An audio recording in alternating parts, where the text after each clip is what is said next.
And she says, oh, you public speak. What do you talk about? I said, I'm a substance abuse speaker. And she said, oh, that's interesting. And I tell her a little bit about my life story. And she says, don't you think that you're maybe stretching the truth a little bit? And I said, what do you mean? She goes, statistically, only 1% of people that use these pills actually become addicted to them. That was in 2011. 5 years before we would lose 60,000 people in 1 year to opioid overdoses.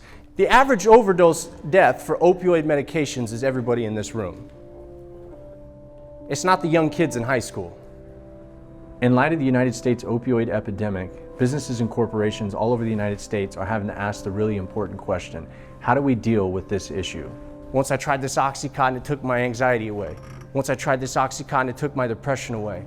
Once I tried this OxyContin, I stopped thinking about killing myself, so I thought this drug was a miracle, because it was finally making me feel the way I wanted to feel my entire life, or so I thought. You know, addiction is obviously a big problem in our society today, and I think too many people, too many businesses, too many families just ignore the problem and hope it goes away, and it's not. Because we look at people's situations and we judge them where they're at. We don't ask ourselves, where did it start? What happened? I was judged as a person that could never become a part of productive society. I was judged as a person that would never be a good employee. And I try to tell people the worst thing about being homeless is not having a place to stay.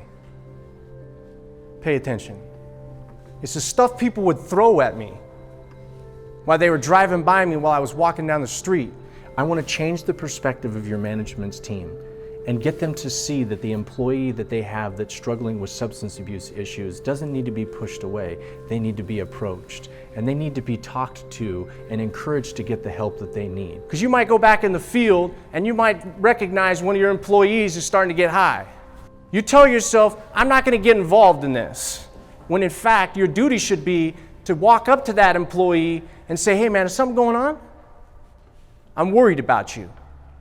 See, that's the tough conversation that we have to have, but that's also the tough conversation that we avoid, because we don't want to get in front of somebody else's personal life. Tony has an outstanding story that, like I said, touches everybody from home to work to on the street.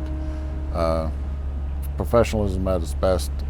I believe Tony is one of the best that I've ever heard. It's a very good and compelling story, and I think it has the power to change people's perspective greatly.